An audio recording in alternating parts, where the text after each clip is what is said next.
Hello ladies and gentlemen, welcome back to the Force Feed for this Friday, January 27th. Today we will be discussing a few new game trailers that were released today, Capcom's inability to spell, the Reckoning Online Pass, Guild Wars 2 Preorders, and Nintendo introduces the Nintendo Network.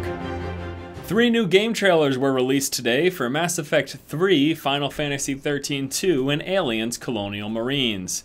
The Mass Effect 3 trailer is a co-op multiplayer trailer which gives us a look at the game's 4-player mode. The clip shows a variety of races and classes in action, including a human soldier, Quarian engineer, Drell Vanguard, Taurian sentinel, Asari Vanguard, Solarian infiltrator, and a Krogan soldier. Now, Mass Effect 3 will be coming out on March 6th to the PS3, PC, and Xbox 360. The Final Fantasy XIII-2 trailer is a gameplay trailer. With it, you get to take a look at some of the combat for the next installment of the Final Fantasy franchise. The game will be available on January 31st for the PS3 as well as the 360.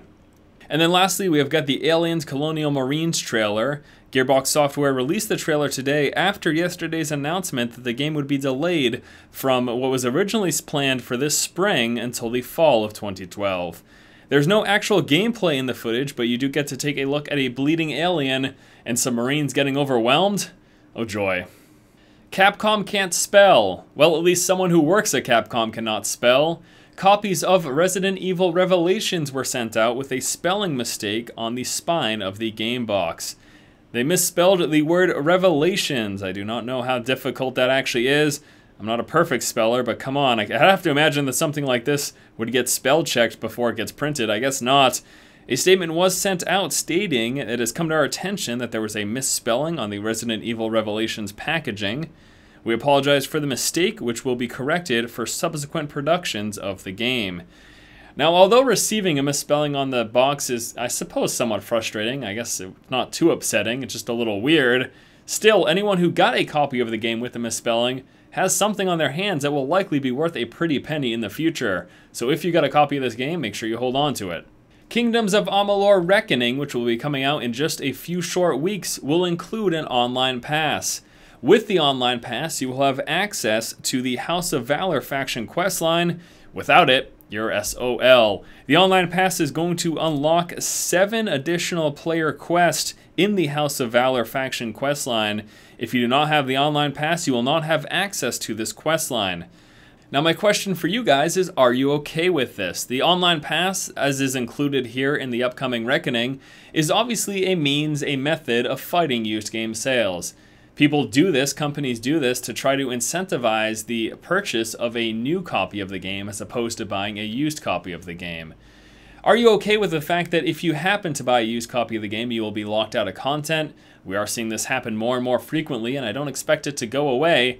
I would like to know what you guys think. Guild Wars 2 pre-orders are now available. You can pre-order the game on Amazon.de, which has a set launch date on the website of June 30th. The problem? It's completely made up. They're pulling it out of their rear. It isn't actually true. A statement was released from NCSoft West saying, "We have not released an official launch date within 2012 as feedback from our closed and open marketing betas will help us determine an exact release date. We will release Guild Wars 2 when it's ready." Now, the media beta is supposed to be starting in February, and additional public betas will be taking place in March and April. The game is set to launch this year, but they haven't actually set a release date. So obviously with that information, we can tell that the date on Amazon.de is completely made up. Now, this happens quite often with games. Retailers will make up a date, allow for pre-orders just to bait sales and get people to purchase from their company. Are you okay with this, and could we even do anything about it? I'm not too thrilled that companies make up release dates just to bait sales of pre-orders, but I don't know there's anything that we can necessarily do about it. What do you guys think? And then lastly in news, Nintendo has announced the Nintendo Network. The Nintendo Network will be launching with the Wii U, which is scheduled to come out in the holiday season of this year. The network will be hosting many features that are included in services such as Xbox Live and PSN. The Wii U will have an account system that should allow you to log into your account from various consoles. Post-release DLC will be available through the Nintendo Network. This will allow for support of additional content on games post-launch. They are also considering the future possibility of allowing digital distribution through the Nintendo Network. which is likely to be download-only games that are relatively cheap compared to full retail packages. Does the fact that Nintendo has finally decided to foray correctly into the online space and provide services comparable to PSN and Xbox Live make you interested in purchasing one of their consoles? I know the fact that they haven't had anything like Xbox Live or PSN, at least nothing nearly as good, has really deterred me from purchasing a Nintendo system for quite a while. How about you guys? Would you consider purchasing the Wii U with this new inclusion of the Nintendo Network? And that is going to do it, guys, for this episode of the Force Feed. Stay tuned next Monday for another episode. I'll be keeping you up to date on all the most recent gaming news and announcements. Thanks for watching, guys, and once again, this has been Force, and you've just been force-fed. Have a good weekend.